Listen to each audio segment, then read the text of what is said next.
qu'il y a eu du sacrifice de la part de ces mères qui, qui étaient jeunes, Mhm. qui, euh, qui devaient juste s'adapter, qui n'avaient pas le choix, parce que ce qui a changé, c'est qu'aujourd'hui, on a le choix. On choisit soit de venir faire des études ici, on choisit de rester en connaissance de cause. Donc on sait ce qui nous attend et on assume nos choix plus ou moins, ou en tout cas on apprend à les assumer. Ces femmes-là n'avaient pas, n'avaient pas le choix parce qu'elles suivaient leur mari. Elles s'étaient mariées, elles devaient suivre leur mari. Elles ont eu leurs enfants ici. Les enfants devaient être scolarisés et ces femmes devaient tout le temps, tout le temps, tout le temps, on leur demandait de sacrifier qui elles étaient parce que ça ne fonctionnait pas ici. En tout cas, c'est le sentiment qu'elles avaient. Et qu'à chaque fois, alors est-ce qu'on appellerait ça des sacrifices ou des concessions? Coucou, moi c'est Leïla. Moi, c'est Linda. Vous êtes en train d'écouter le podcast Mères croisées. Ce podcast est né de ma rencontre avec Linda et avec beaucoup d'autres mamans d'ici et d'ailleurs. Des femmes venues d'horizons différents, avec leur culture d'origine, leurs histoires, leurs valeurs, leurs rêves et parfois même leurs blessures. Avec Leïla, nous sommes aussi deux mamans d'ici et d'ailleurs. Et nous avions envie de partager en toute sincérité nos histoires, qui résonnent avec les vôtres. Parce qu'on sait ce que signifie élever ses enfants loin de ses racines. Ici, nous faisons écho à la voix de ces mamans qui se croisent, se reconnaissent et se comprennent.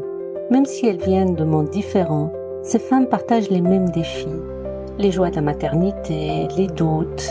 Elles aspirent à s'enraciner ici, même si elles viennent d'ailleurs.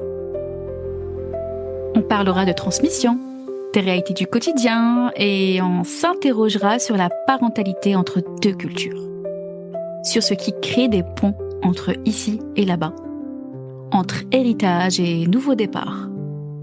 Ce podcast est pour celles qui se reconnaissent dans la complexité, la richesse et la beauté d'être parents d'ici et d'ailleurs. Avant de commencer, nous avons envie de vous dire, Vous n'êtes pas aussi seul que vous le pensez. parce que oui, même à des milliers de kilomètres, nous sommes nombreuses à se poser les mêmes questions. Alors, sans plus attendre, on démarre. Salut Leïla! Bonjour Linda, bonjour les mères croisées. Bonjour les mères et peut-être les papas. Qui sait, on a peut-être qui nous ont rejoints depuis le temps. Oui, c'est sûr. Comment ça va Linda? Ça va très bien et toi? Ça va, ça va. Je suis contente d'être Alhamdoulilah, là. comme on dit chez nous. Oui, et puis le podcast se fait connaître de plus en plus et nous sommes très contents et nous vous remercions pour vos retours et surtout pour tous les sujets que vous nous soufflez. Et justement, le sujet d'aujourd'hui en fait partie. C'est un sujet qu'on n'avait pas prévu et merci pour l'auditrice qui nous en a parlé, qui nous a donné l'idée et son idée était très juste. Oui. Et donc Linda, je te laisse présenter le sujet du jour. Alors, le sujet du jour, c'est les mamans d'ici et d'ailleurs, qui ont immigré, qui sont parties vivre ailleurs. Quand je dis ça, je parle des mamans qui ont quitté leur pays dans les années 50, 60, pour notamment rejoindre leur mari. Oui, Donc tout à de fait. là, il y a Mm. toute une histoire, hein, parce que là, on commence à partir un peu plus loin dans l'histoire, pas très très loin, mais quand même, parce que leur vécu est malgré tout différent du nôtre. Hein, il y a du commun, c'est sûr, mais c'est que c'était quand même une époque où c'était plus difficile de partir loin de sa famille, loin de sa terre natale. Plus peut-être difficile, en tout cas, comme ça que j'imagine d'être maman. Hein. Bien sûr qu'être maman, c'est plein de défis tous les jours, peu importe la génération, mais elles avaient des défis, je pense, différents encore de termes de solitude. Nous, on parle de solitude, mais j'imagine que elles, c'était encore plus difficile de vivre ça parce qu'il n'y avait pas ces histoires de téléphone, des Oui, vidéos où on se c'est parlait, clair. on se parle avec nos Mm. familles au pays. Donc voilà, on va parler de tout ça. Oui, on n'imagine pas oui, la souffrance. Oui, tu parles de souffrance. Cette idée nous a été justement soufflée par une jeune femme qui est née en France et qui est fille de maman d'ici et d'ailleurs. Et justement, oui, elle nous a raconté l'histoire de ses mamans, les pionnières. Cette histoire de maman d'ici, d'ailleurs, bien sûr, nous ne l'avons pas inventée. Elle existe bien avant ce podcast. Et finalement, nous, cette génération, on s'inscrit dans la continuité de ce mouvement qui a, comme tu as rappelé, existé depuis, oui, les années 50, 60, quand il y a eu les En tout cas, premiers travailleurs immigrés, oui, du en tout cas, Maghreb c'est en là tout où ça cas. a commencé à être.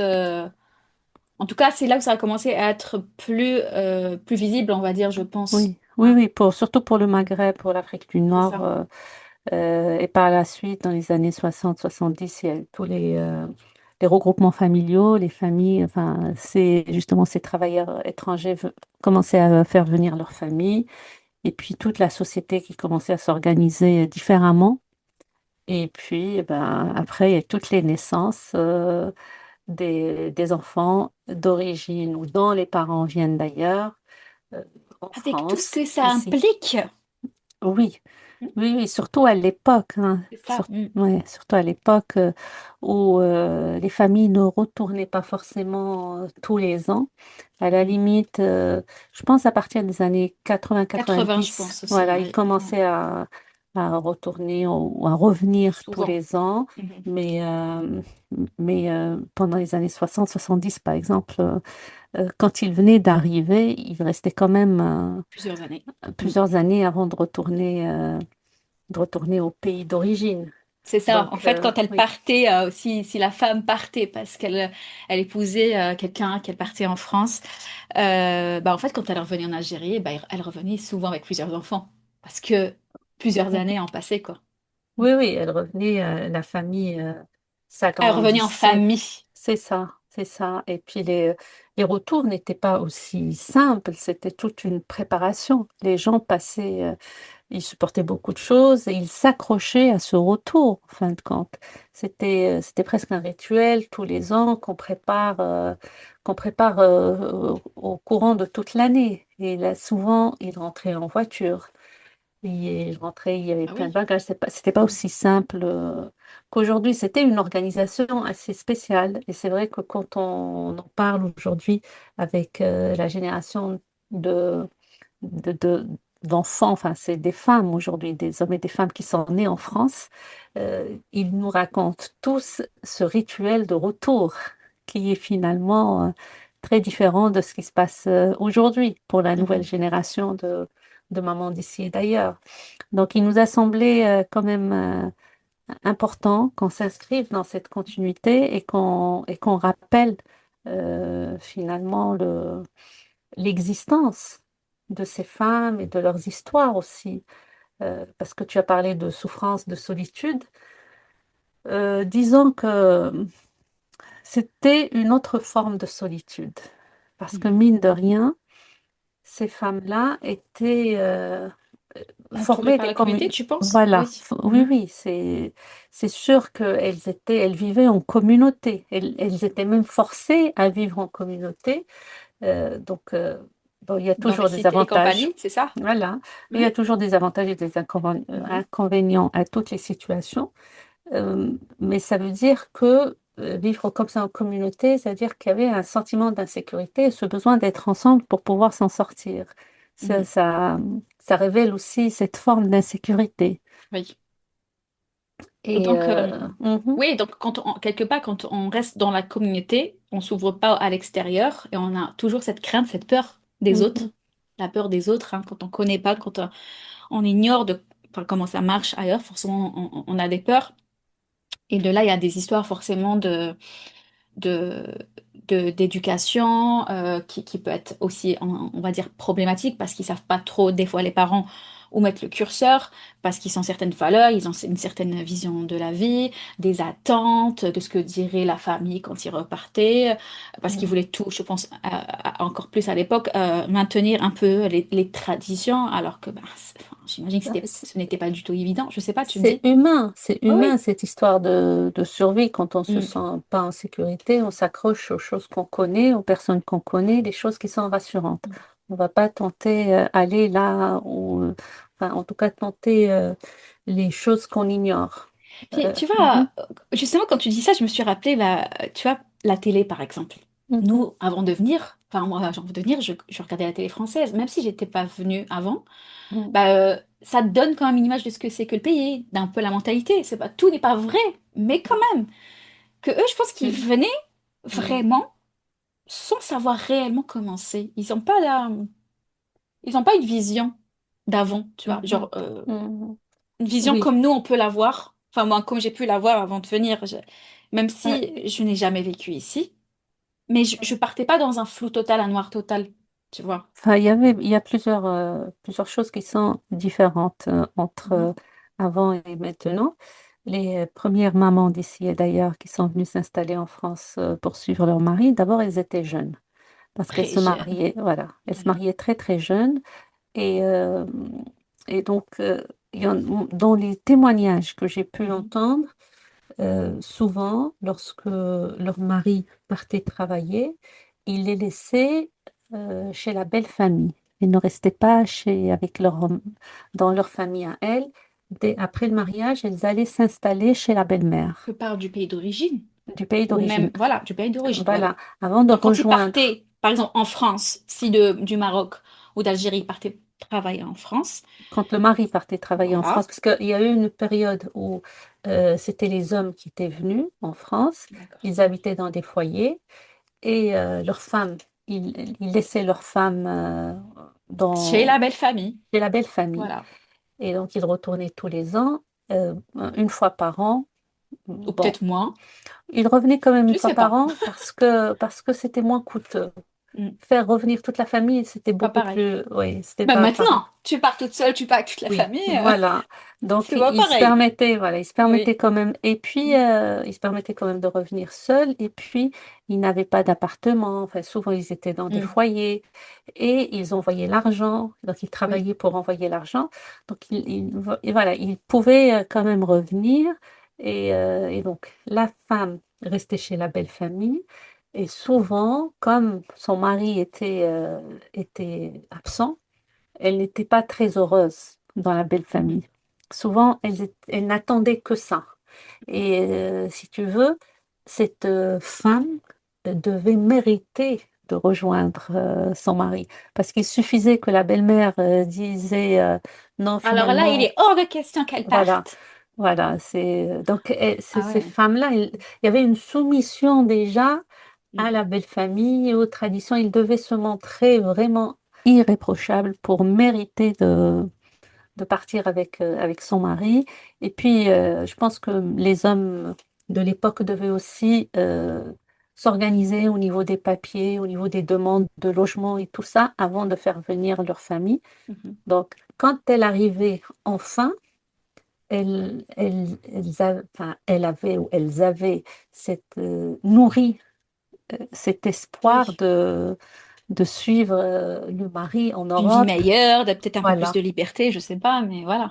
En tout cas, d'une Même vie pas. plus Voilà. tranquille. Quand je dis Oui. liberté, c'est dans le sens où C'est le, j'ai mon propre foyer, tu vois. voilà. Je parle Non, plus de ça. c'est Dis-moi. plutôt le confort. Elle voulait le D'accord. confort, tu vois. La notion de liberté n'était Elle n'existait pas, même pas.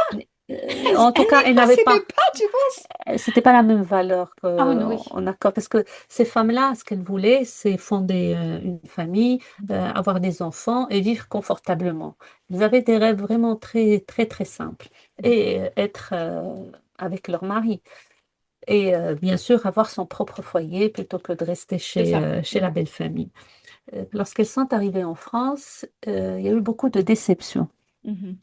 Et la première déception, c'est d'abord le climat, qui n'est pas le Oui, même. ah bah oui, bien sûr. Voilà, c'est encore la déception de Bah beaucoup oui. d'entre nous. D'abord le climat, ensuite ben, l'environnement, les maisons, les logements, voilà, tout était différent. Tout était différent. Et la plus grande, je pense, la plus grande barrière qu'a rencontrée ces femmes, c'est la barrière linguistique. Mm, mm. Parce qu'elles ne parlaient pas la langue et c'est ce qui les poussait à rester entre elles. Donc, à l'époque, il n'y avait pas encore toutes ces associations, toutes ces démarches pour inciter les femmes à apprendre le français. Mhm. Donc, elles restaient en communauté.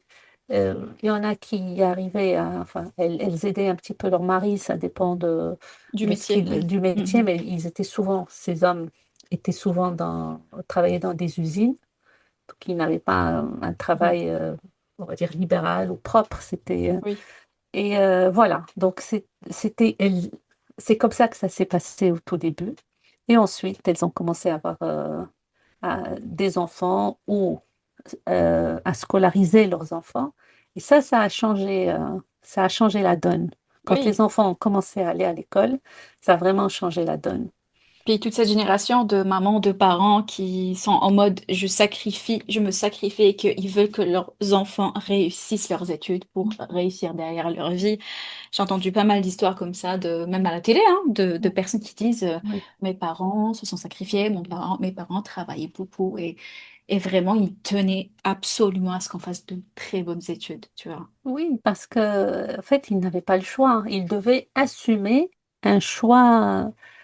Alors, je n'irai pas jusqu'à dire non réfléchi, mais en tout cas, ils ne savaient pas à quoi s'attendre. Leur référence, c'était ce qu'elles connaissaient déjà. Mhm. En plus, Donc, c'était très jeune, comme tu le dis, hein. elles Attends, étaient jeunes, ah oui. elles n'avaient pas de perspective ni d'idée de ce que ça allait être.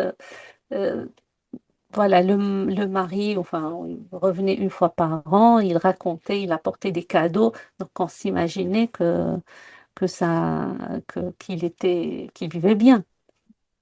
Sauf que la vie était dure et difficile. Et c'est pas évident d'élever des enfants dans des conditions difficiles. Tu vois, quand tu as parlé des déceptions dans le logement et tout, je me suis dit, bah, en fait, il y a des choses qui n'ont pas complètement changé. Oui, Parce que l'une des choses qui m'a un peu marquée en enfance, c'est que les logements étaient petits. Que oui, nous, on est habitués aux grandes maisons, même si c'est un appart, mais les pièces sont plutôt spacieuses, tu vois. Et je me dis, oui. ça n'a pas changé. Ah Que ce soit oui. dans les anciennes constructions ou même dans les récentes, clairement, les pièces sont petites, tu vois. Oui, oui, oui, voilà, des habitudes comme ça. Euh, enfin, des petites habitudes, même aujourd'hui, les gens qui viennent d'ailleurs sont confrontés aux habitudes d'ici. Moi, l'une des habitudes toutes simples hein, qui fait la différence, c'est que au Maroc, on se déplace beaucoup en taxi.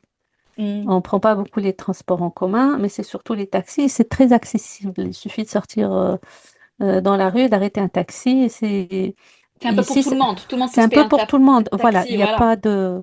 Tout le monde peut se Mm. payer un taxi. C'est vraiment très... Les prix sont abordables.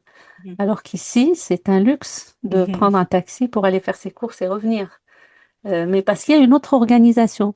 Mais le temps pour comprendre que c'est une autre organisation et s'adapter à la nouvelle organisation, ben là, c'est le temps d'adaptation.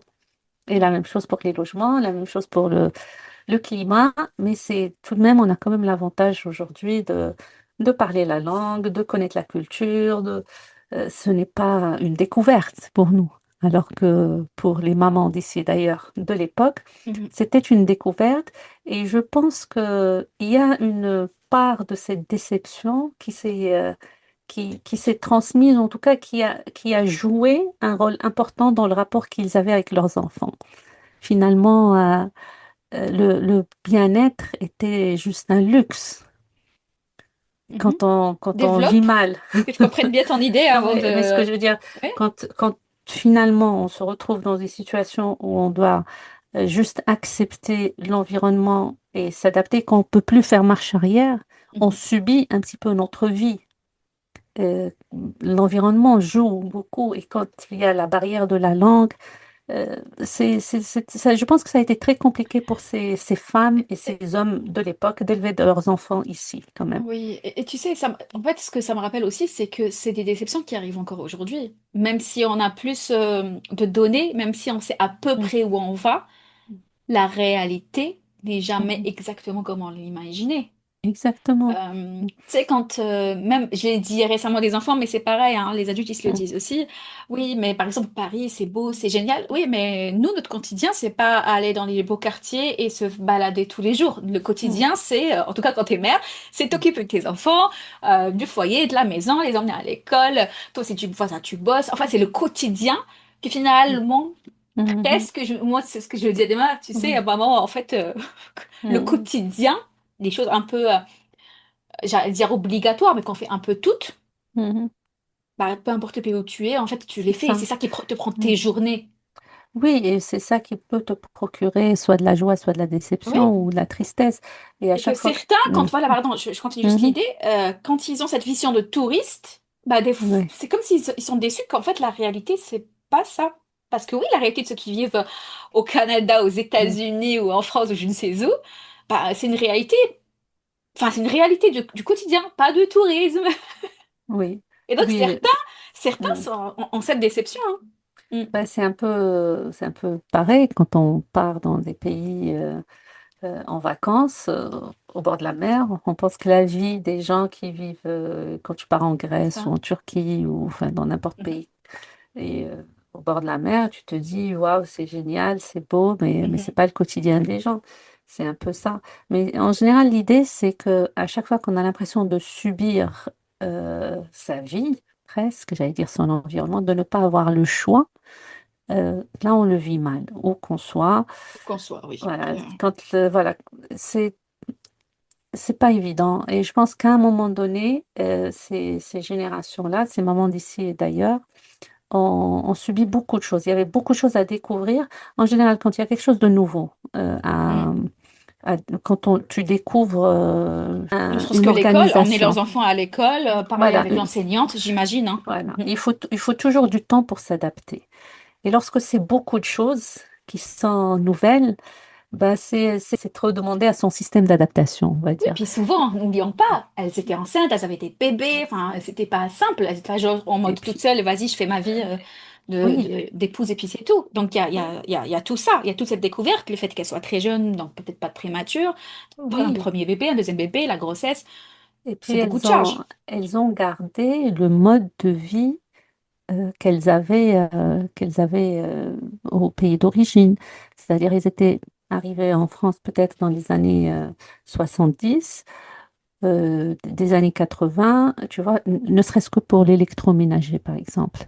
Mhm. Euh, elles ne l'utilisaient pas. C'était pas accessible comme aujourd'hui. Aujourd'hui, Mhm. voilà, elles continuent à faire leur pain, elles continuent à laver les vêtements avec la main, elles continuaient à s'occuper de la maison comme à l'époque, je veux dire. Oui. Même si elles étaient en France, même si dans certains foyers en France, on trouvait déjà l'électroménager et tout ça, mais c'était pas le quotidien de tous, c'était pas la vie de tous. Mhm. Donc, elles avaient beaucoup de travail ménager pour les femmes. J'en doute pas. D'ailleurs, le grand changement va se produire. D'abord, on a dit, bon, il y a eu les enfants qui sont nés en France, ensuite qui ont été scolarisés, mais le grand changement, ça sera quand ces femmes vont commencer à travailler, quand la Mhm. main-d'œuvre va se féminiser. Et là, c'est le grand déclic. Oui. Et juste avant de continuer, quand tu as parlé que ça devait être très difficile pour elles parce qu'elles subissaient un peu leur vie, en fait, je pense que toutes, à un moment donné dans notre vie, on a eu ce ressenti de on subit. Et quand on subit, on est Mhm. forcément malheureuse, en fait, C'est ça. parce qu'on Mhm. subit. Oui, Que ce soit une réalité ou juste une sensation, ben, on le ressent. Donc, on ressent la chose comme quelque chose qu'on subit, l'événement, voilà, peu importe, de ce que ça peut être. Si on sent qu'on subit, à partir de là, on ne peut pas être bien, en fait. oui, Mm. c'est ça. Et, Ouais, et c'est donc, tout. quand Ouais. ces Mhm. mamans-là sont parties Mhm. travailler, enfin, Oui, tout a changé en fait. Leur condition de féminine a changé, leur rôle dans la société a changé et ça leur a permis de maîtriser la langue parce qu'au début elles faisaient des petits boulots, elles s'occupaient des enfants, elles travaillaient des petits travaux et ça leur a permis d'accéder à la socialisation, d'accéder à la mixité sociale et ça c'était un grand moment parce que ces femmes euh, et ce qu'il faut savoir, c'est que leur mari travaillait plusieurs heures. Donc, mhm, pour le coup, ils avaient beaucoup de responsabilités. Ils avaient la responsabilité du foyer, ils avaient la responsabilité des enfants et de la transmission. Elles étaient gardiennes de la mhm, transmission. Donc, elles devaient faire face tous les jours à ce que les enfants ramenaient de l'extérieur euh, tout ce que les enfants apprenaient à l'extérieur, que ce soit des habitudes, enfin, sont pas, je parle pas là de l'école, mais dans les amitiés, tout ce qu'ils voient, parce que les enfants allaient à l'extérieur, ils faisaient Oui, les sorties scolaires, ils fréquentaient des Français. Donc, tout ce qu'ils ramenaient à la maison, il fallait le métaboliser presque, je veux dire. Et donc, le fait que ces mamans ont pu commencer à travailler, ça a permis qu'elles sont entrées en société et qu'elles ont commencé à à comprendre, comprendre oui. le monde dans lequel elles vivaient et à développer les interactions et à se sentir un peu mieux. Parce que finalement, ces mamans, ce qu'elles vivaient, c'était une double absence. Elles n'étaient pas dans leur pays d'origine et n'étaient pas non Elle n'était plus pas intégrée dans la intégrées dans... société C'est ici. ça, donc c'était une double absence. Et ça, c'était quelque chose, c'est ce qui me paraît le plus dur, en fait, de ce qui a été subi, en tout cas pour les mamans d'ici et d'ailleurs, d'avant. Je pense que c'était ça, hein, c'est cette double absence. C'est finalement, j'appartiens à où, j'appartiens à quoi, puisque je ne suis plus là-bas, mais je ne suis plus entièrement ici. Mhm. Ça, je pense que c'était une situation très, très particulière. Et encore une fois, moi, je reviens au fait qu'elle partait tellement jeune. Mhm, Et en fait, elles se construisent avec ce que j'appelle un noyau, donc leur éducation des toutes premières années de leur vie finalement. Et mhm, puis, elles gardaient ça et elles faisaient en sorte de vivre avec ça et surtout de transmettre à mhm, leurs enfants bah, tout ce qu'elles avaient appris, à être la garante, comme tu as dit, mhm. de cette transmission. Et j'imagine que ça pouvait aussi créer une certaine pression parce Oui. que vu qu'elles étaient parmi les premières, elles ne savaient pas Mhm, trop comment faire, quoi mhm, accepter, quoi ne pas accepter. Quand on n'accepte pas, de quelle manière ne pas accepter, mhm, comme communiquer avec les enfants. Je veux dire, malgré tout, on reste dans une autre époque où on n'avait pas autant d'informations sur la manière de communiquer avec les enfants. Il n'y avait pas, enfin, il y avait pas autant de thérapeutes, il n'y avait pas des personnes qui parlaient de ce que c'était l'éducation en termes mhm, d'éducation bienveillante ou autre, tu vois. mhm. Et, et tout ça, je pense que ça rajoute à la difficulté. Parce que Ah oui. j'imagine qu'il y a des choses qui se passent, qui se disent voilà, entre Mhm, les enfants ou ou que l'enfant dit à la maman, elle est en mode réaction, quoi, parce mhm. qu'elle ne sait pas, Bien elle n'a sûr. pas appris il y a personne qui lui montre le chemin de comment on pourrait euh, agir, réagir à enfin, à certaines situations. Mais la grande difficulté, c'était leur vécu déjà. Et donc, sortir pour pouvoir transmettre, il faut des conditions aussi pour transmettre.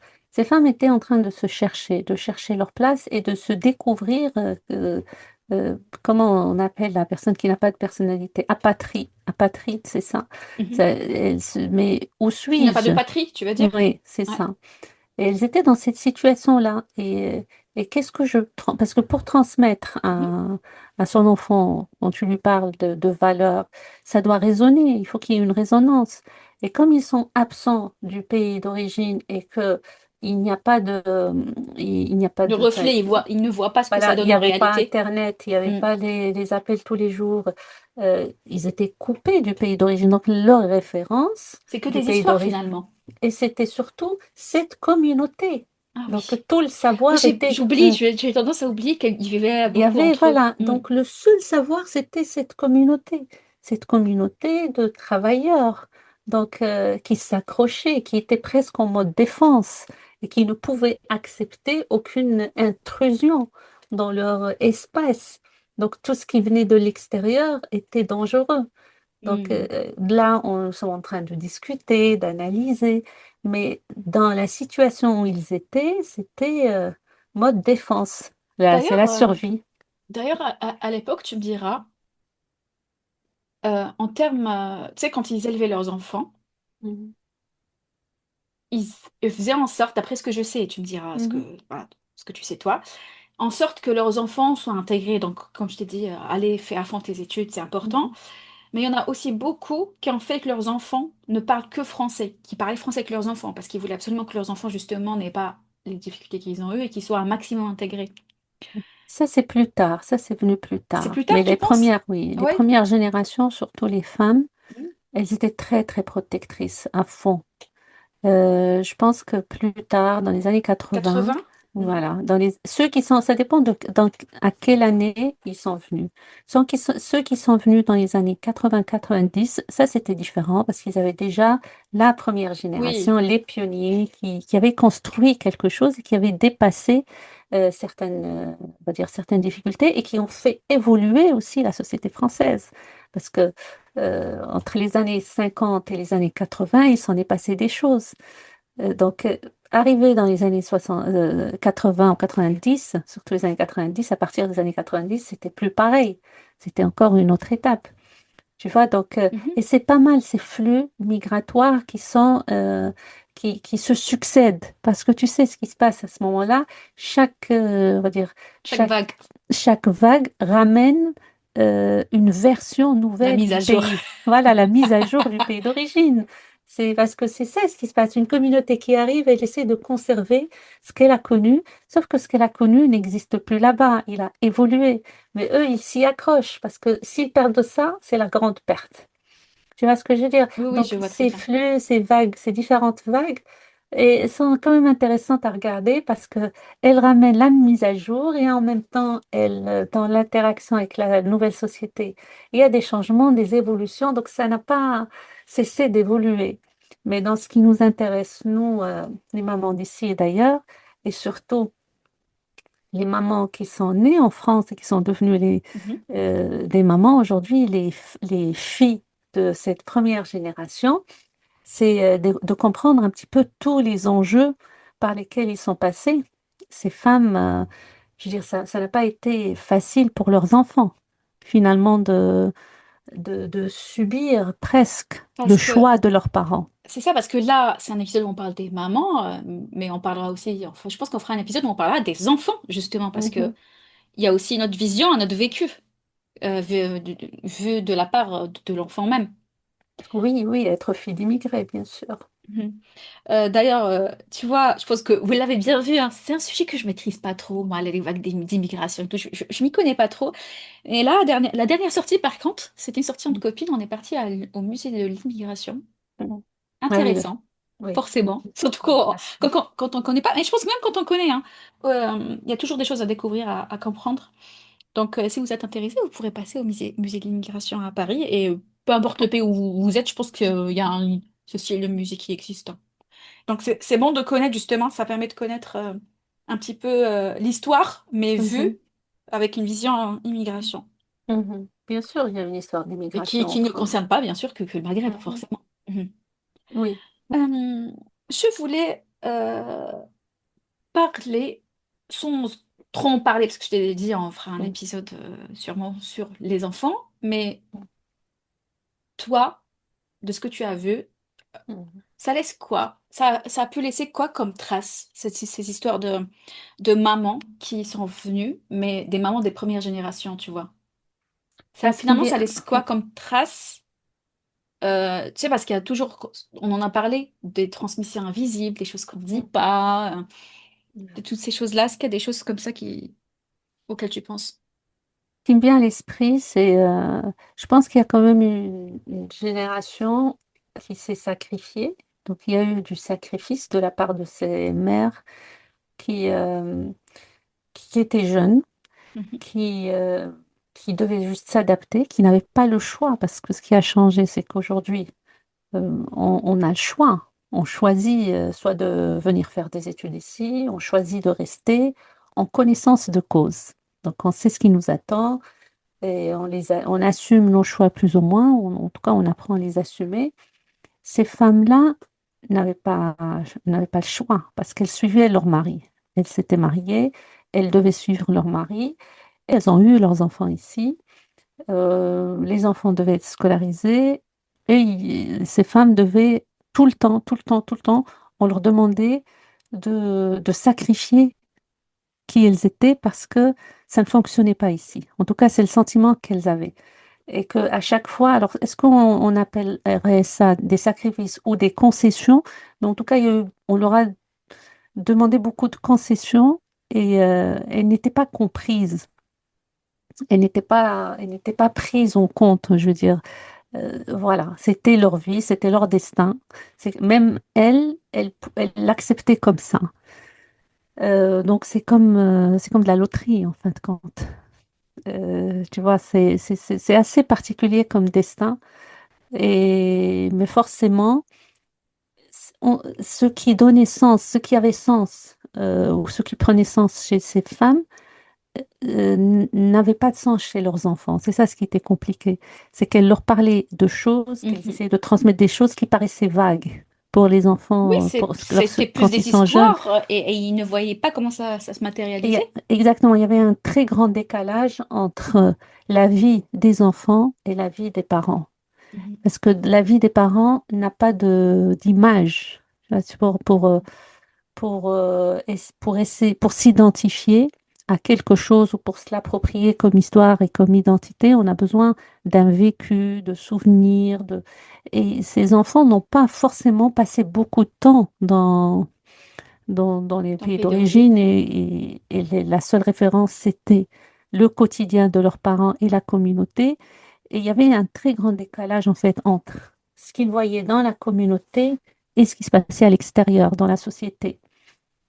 Tu Mhm. vois ce que je veux dire? Aujourd'hui, tu as ton enfant, on a parlé, enfin, on a évoqué plusieurs sujets où finalement, tous les jeunes, tous les enfants qui vivent en France, ils regardent presque tous les mêmes séries, ils jouent aux mêmes jeux vidéo, ils lisent les mêmes livres quand Ils ont les mêmes références. ils ont les mêmes références, ils font les mêmes sorties, ils partent en vacances à peu près tous dans les mêmes endroits, ils vont dans les mêmes restaurants, ils font leurs courses au même endroit, alors qu'à l'époque, c'était pas ça. C'était pas ça. Les références communautaires et les références de la société étaient décalées. Il y avait un décalage. Et ça, c'était, je dis pas que c'était nécessaire, mais c'était juste naturel et normal parce que c'était la première génération qui venait d'arriver. Enfin, les instabilités étaient un peu partout. C'était une autre époque. Mais les enfants, d'un côté, ils ont peut-être acquis on va dire des capacités d'adaptation. Mhm. Et donc, ils ont vu un petit peu les deux cultures, mais on reste tout de même très impacté et touché par sa propre famille. Comme je dis toujours, les parents restent la première référence de l'enfant. Et il y a eu d'excellents livres, des romans, des films qui traitent cette question-là et comment les choses ont été vécues. Et surtout, voilà, il y a des sentiments d'injustice. J'ai vu beaucoup de films. Il y a de très, très grands cinéastes et écrivains issus de l'émigration qui ont vraiment abordé ces histoires-là et qui ont décortiqué les enjeux de cette histoire. Parce qu'après tout, voilà, c'est l'histoire Mhm. des familles d'ici et d'ailleurs depuis la première vague d'immigration. Voilà. Nous attendons vos histoires. Moi, j'attends vos histoires en tout cas, hein.